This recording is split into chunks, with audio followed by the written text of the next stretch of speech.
안녕하십니까 유튜브 시청자 여러분, 반갑습니다. 에롬 채널입니다. 차 한 잔의 도론도담 시간입니다. 오늘 저녁에 방금사님을 모셨습니다. 방금사님 안녕하십니까? 네, 안녕하십니까?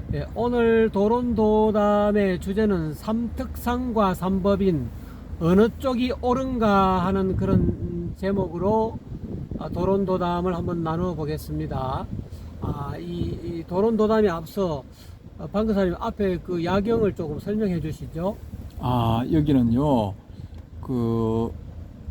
부산시 서구 암남동에 있는 송도 해수욕장에서 바라보는 야경이 되겠습니다. 야경이 진짜 멋있습니다. 예, 괜찮죠?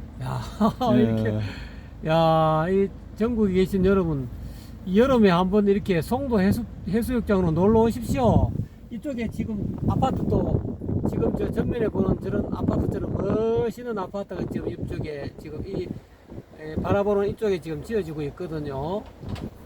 예, 저도 솔직히 말씀드리면은 저 고층 건물이 만들어내는 세동이 만들어내는 야경은 오늘 처음 봅니다. 낮에는 보니까 사람이 안 들어있는 것처럼 보였는데 저녁에 보니까 완전히 사람이 거의 한 70~80% 들어있네요. 예, 그런 것 같습니다. 아주 멋진 야경을 만들어내고 있습니다. 부산에 참 이렇게 사람들은 돈 많습니다.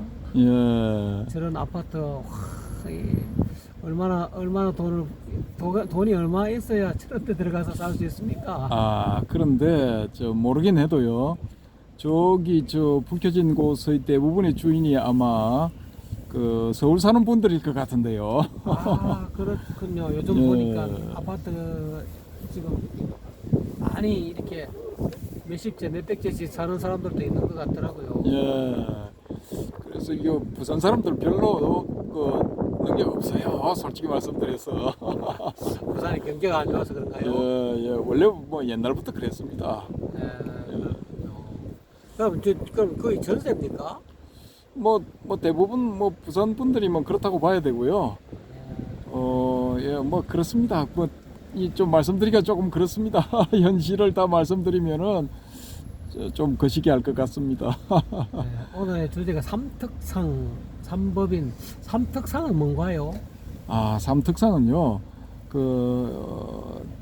특상이라는 부분을 이제 말씀을 드려야 되는데, 특상은 이제 금강경에서 나오는 상이라고 번역되는 부분이 이제 세 가지가 있는데요. 첫 번째는 이제 산저냐, 즉 개념이라는 것이죠. 그 개념이라는 것을 이제 서로상자라고 알고 있는 나무목변의 눈목자, 그 글자로 이제 번역을 했고요. 또 우리가 이미지라고 영어로 번역을 할 수 있는 니미따라는 그 수로도 똑같은 한자어 상으로 번역을 했고요. 또 마지막으로 락사나, 즉 특징이라고 번역될 수 있는 그런 그 단어도 똑같이 이 서로상자 상으로 번역을 했거든요. 그 중에서 이제 특징에 해당되는 락사나가 이제 빨리어로는 라크아나 이렇게 발음이 되거든요.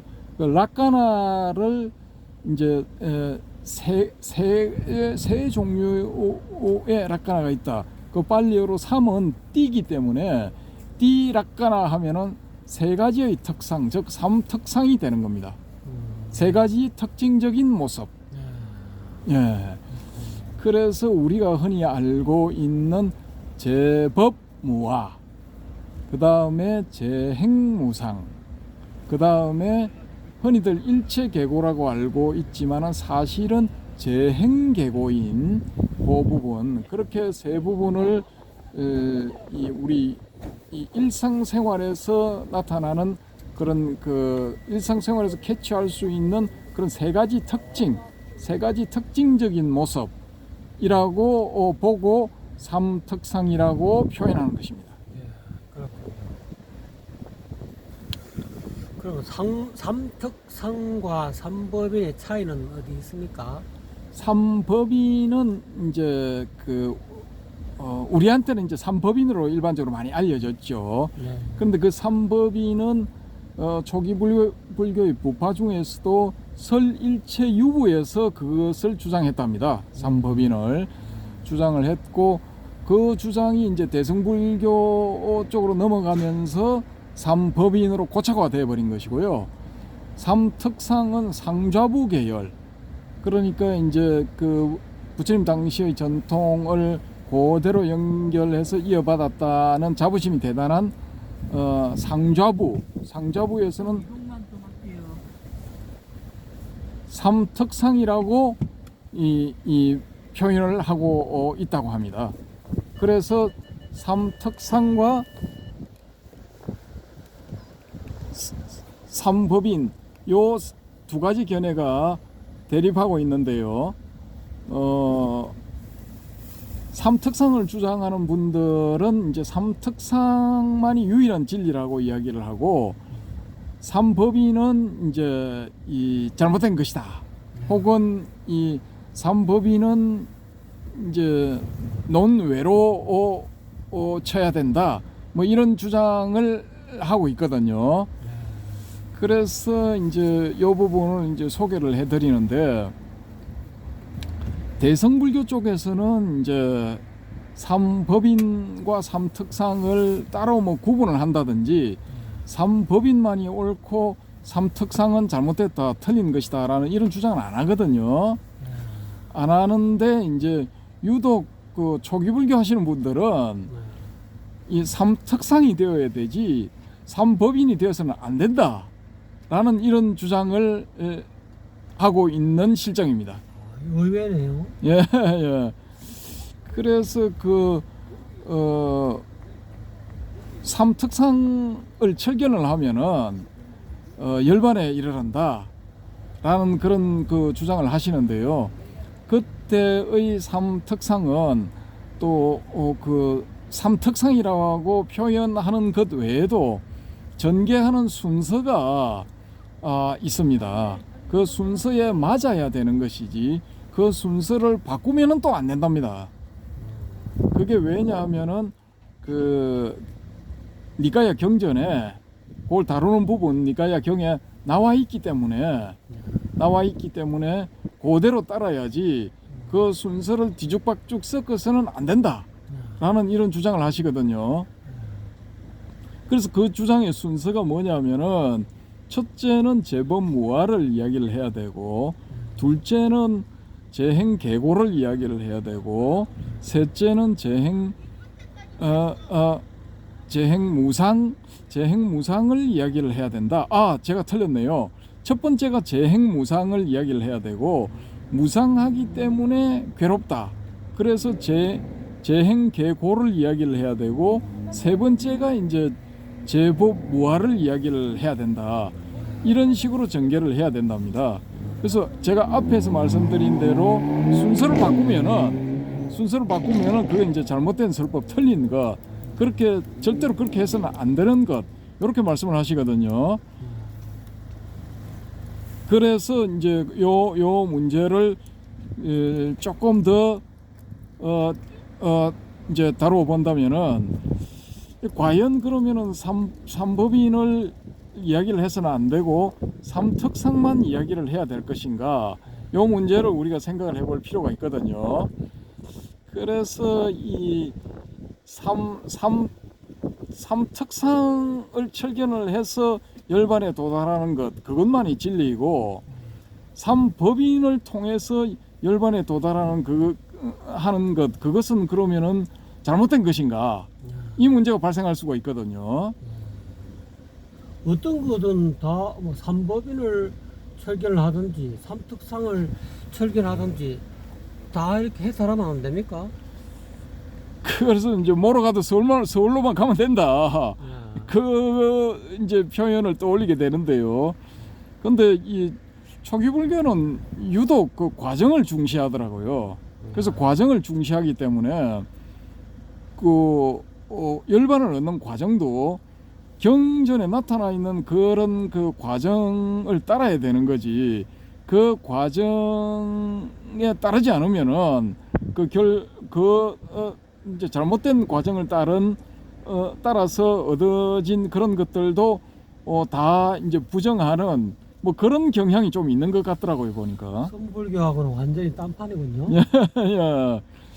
선불교도 뭐 일정 정도 그런 부분이 있는데 뭐 이 화두선 하는 분들은 화두 참선하는 분들은 무조건 화두를 통해서 이제 견성성불하는 그것만 인정하는 그런 경향도 사실은 좀 있거든요. 그래서 이제 비슷한 경향이라고 보여지지만은 그렇다고 해서 뭐 비화두선 계열로 수행을 해서 얻어진 어떤 그런 결과를 완전히 부정하지는 않거든요. 뭐 연불선을 해도 툭 터여갖고 그냥 한소씩 가는 분들도 있잖아요. 예, 예. 그래서 이제 이 연불선 특히 이제 금방 말씀하신 연불선 같은 경우에는 비공식적이든 뭐 공식적이든 그 결과로 얻어진 상태를 인정하는 경향이 아주 강하단 말입니다. 근데 이 초기불교 쪽에서는 꼭 그런 특정하게 정해진 순서를 지켜야 되고 삼법인이라고 해서는 안 되고 삼특상이라고 해야 된다.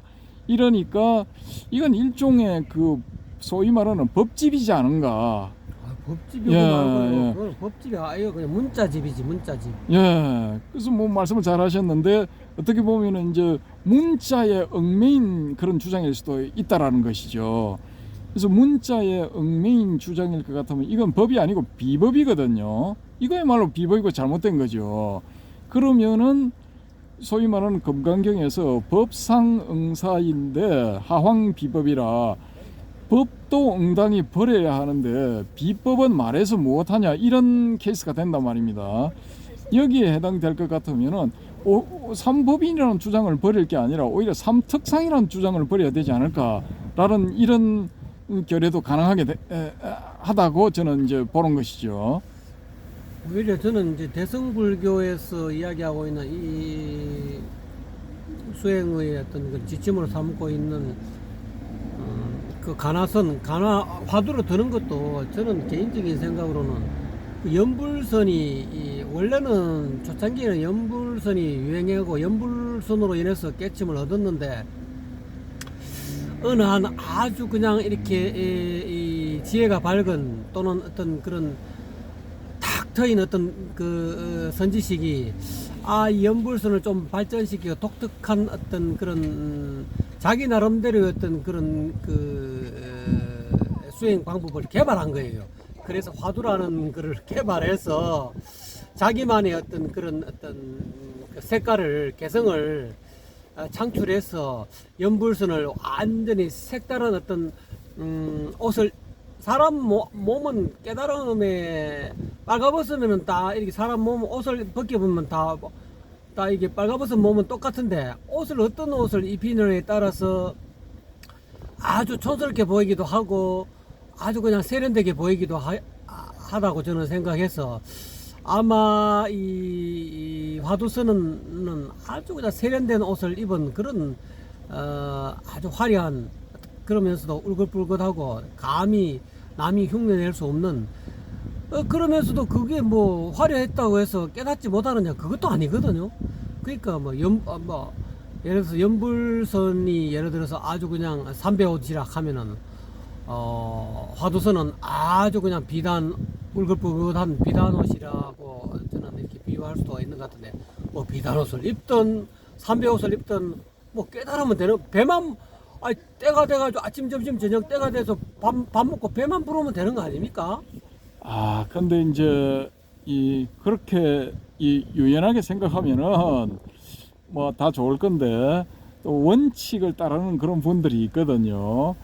그래서 이제 조금 문제가 생기는 것 같은데 이게 초기 불교가 맨 처음에 시작할 때 부처님이 맨 처음에 이제 제자들을 각 지역으로 포교하라고 보낼 때 무슨 말씀을 하셨냐면은 여러분이 다른 지역에 가게 되면은 그 지역 혹은 그 지방에서 쓰는 언어로 포교를 하라 이렇게 이제 말씀을 하셨단 말입니다.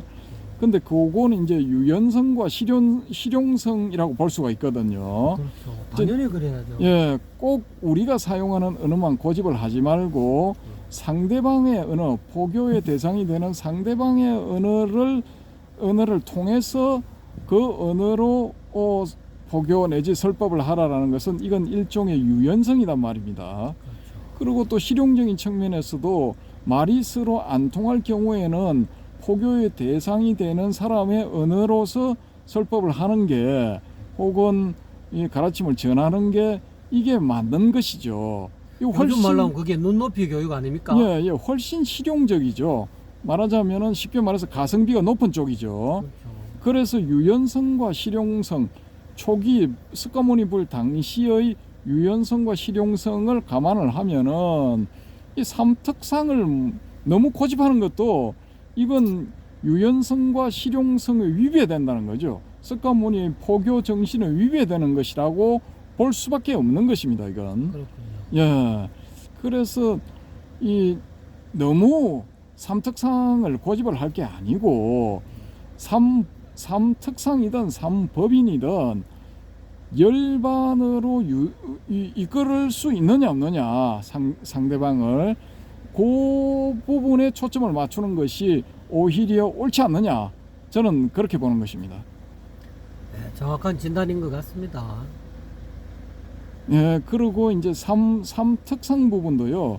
다시 한번 우리가 잘 이렇게 생각을 해보면은 일단은 재행이 무상하다라고 했지 않습니까? 그렇죠. 그러면은 재행이라고 할 때의 행은 우리가 색수상행식 할 때 그 행이단 말입니다. 그러면 이거 정신적인 부분이거든요. 우리의 머릿속에 일어나고 있는 우리가 인식 과정에서 나타나고 있는 어떤 부분이다라는 것이죠. 그 다음에 재행 계고라고 했을 때 무상하기 때문에 고이다라고 할 때도 이 재행 우리가 인식을 하는 과정에서 나타나는 행의 부분 그것이 고이다라는 것이지 뭐 다른 부분 뭐 애별리고 원정회고 생로병사 뭐 이런 것에 대한 건 아니라는 거죠.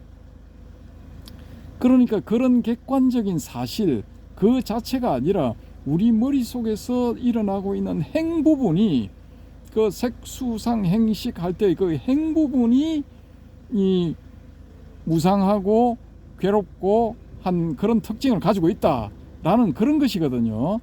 그런데 막상 이 부분을 설명하고 있는 그 경전의 설명을 보면은 그게 그 부분을 제가 원어를 안 봐서 모르겠는데 한글로 번역되어 있는 것을 보면은 어떻게 되어 있느냐 하면은 네 몸이 무상하냐 무상 안 하냐 무상합니다. 그러면은 네 몸이 무상한 것은 괴로움이냐 괴로움 아니냐 괴로움입니다. 그 무상하고 괴로운 것은 자아가 있느냐 없느냐 없습니다. 무아입니다. 이런 식으로 전개가 된다고요. 그런데 지금 알려지고 있기는 어떤 식으로 알려지고 있느냐 하면은 무상하기 때문에 모든 것이 무상하기 때문에 고이고 고이기 때문에 무아이다 이런 식으로 알려져 있거든요. 이건 말도 안 되는 소리다라는 거죠. 괴로운 거하고 무아하고 무슨 연관관계가 있냐라는 겁니다. 괴로운 것은 내 머릿속에서 일어나는 일종의 인식론적인 문제이고 무아인 것은 이거는 존재론적인 문제다 말입니다. 이게 그러면은 인식론적인 문제하고 존재론적인 문제하고 연결고리가 뭐 특별한 게 있어야 되는데 이 경우에는 연결할 수 있는 연결고리가 없어요. 그냥 공식 외우듯이 수학 공식 외우듯이 공식처럼 이걸 외우고 있고 가르치는 사람도 공식처럼 이걸 말하고 있고 배우는 사람도 공식처럼 배워서 달달 그대로 앵무새처럼 이야기를 하고 있는 그런 실정이거든요 지금. 그래서 삼특상이라고 할 때 초기불교 하시는 분들은 원어를 좋아하시니까 그걸 빨리로 한번 조사를 한번 해보시면은 제가 말씀드린 그 쌍카라 부분 행이라고 번역된 쌍카라 그 부분이 동일하게 무상에도 쓰였고 고에도 쓰였다는 것을 아실 수가 있거든요. 그런데 이게 전혀 뜻이 다른 식으로 이렇게 전개가 되는 게 과연 그렇다면은 이 삼특상에 대해서 설명을 하고 있는 그 경전의 부분이 번역이 잘못된 것인가 우리가 그런 추론도 한번 해볼 수가 있거든요. 근데 이런 부분을 전혀 고려를 하지 않고 무조건 삼특상이 맞는 것이고 그 전개도 무상하기 때문에 고이고 고이기 때문에 무아이다. 그것도 더는 얘도 신체의 예를 들어서 설명을 해야 된다. 너무 이런 경전의 작구에 얽매인 이런 주장은 좀 문제가 있지 않느냐. 자기가 스스로 모순적인 주장을 하고 있으면서도 그것이 모순이고 어디가 어떻게 잘못됐는지도 모르는 그런 주장을 한다는 건 이건 좀 말이 안 되는 소리죠. 말하자면은 그럼에도 불구하고 이런 그 삼특상을 이런 식으로 설명을 하는 것이야말로 진리이고 유일한 올바른 길이다라고 하는 것은 이건 뭐라고 해야 될 것 같습니까? 이거 법집도 아니고 비법집도 아니고 이건 어불성설, 말이 안 되는 이야기를 하고 있다라고 할 수밖에 없습니다. 제 입장에서는 그렇거든요. 그러니까 이제 듣는 분들이 잘 이제 고민을 한번 해보시고 선택을 하십시오. 아이고 네 말이 맞는 것 같기도 하지만은 나는 그래도 이거 유명한 분들이 주장하는 거 공인된 주장들이 좋아라고 생각을 하시면 그걸 따라가시면 되고, 야, 네가 하는 말도 일리가 있는 것 같으니까 내가 한번 그 네 말대로 그 원어들을 다 조사를 해보고 곰곰 생각해 본 다음에 결론을 내리고 그 결론을 나는 내가 내린 결론을 따라갈 거야 하시는 분들은 그렇게 하시면 되겠습니다요. 그렇군요. 그러면은 이제 오늘 했던 주제에 대해서 삼특상과 삼법인 과연 어느 것이 옳은가 하는 그 부분에 대해서는 아마 독자 여러분에게 아마 방거사님은 맡기신 것 같습니다. 여러분은 오늘 이 도론도담을 통해서 그 차이를 나름대로 설명한 방거사님의 어떤 견해에 대해서 방거사님이 견해가 옳다라고 생각하시면 또 그 길로 가시면 되고요. 아까 금방 방거사님이 하신 말씀처럼 좀 그래도 나는 내 의견을 내 나름대로 내 생각을 따라서 수행하겠다. 그럼 또 그렇게 하시면 되고요. 어쨌거나 간에 이 길을 가시든 저 길을 가시든 깨달아서 마음이 행복하시면 마음이 그냥 자유로우시면은 그거로 끝난 건 아니겠습니까? 마지막으로 이 삼특상과 삼보변에 대해서 결론적으로 방거사님 한 말씀 하시죠. 예, 저는 이제 그 두 경우에 다 해당되는 말씀을 드리고자 하는데요. 금방 이제 박동님께서 말씀하시길 행복에 대해서 말씀을 하시니까 이제 언뜻 그런 생각을 떠올렸는데요. 이게 그 재행하고 재행이 무상하고 괴로운 부분이다. 무상하고 고이다. 예, 이거 참 좋습니다. 그 다음에 제법이 무아이다. 참 좋습니다. 근데 요 세 부분을 가지고 삼특상을 가지고 이 열반에 도달하시는 그런 분들은 또 그렇게 가시면 되고요. 그렇게 해서 행복하시면 됩니다. 행복하시면 되고, 대승불교에서 말하는 삼법인 내지 사법인 열반 적정까지 포함한 사법인을 가정을 해 보시고, 재행 무상이고 무아인 부분이 그건 당연한 것이다. 무상하고 무아이기 때문에 괴로운 것이 아니고, 무상과 무아는 우리가 자연스럽게 일어나고 자연스럽게 겪게 되는 그런 것이기 때문에 전혀 하등에 괴로울 것이 없다라고 생각하시는 분들, 자연스럽게 그걸 받아들이고 그것이야말로 우리 이 세상의 진리다. 무상하고 무아인 것이 그게 기본 진리지 않느냐라고 이렇게 받아들이시는 분들은 그렇게 해서 또 열반에 도달하시면, 열반 적정에 도달하셔가지고 사법인을 완성을 하시면은, 그렇게 해서 또 행복하시다면은 그 길로 가는 것도 좋다고 생각합니다. 예. 네, 오늘 방거사님 감사드립니다. 시청자 여러분, 지금까지 시청해 주신 여러분 대단히 감사드립니다. 복 받으십시오.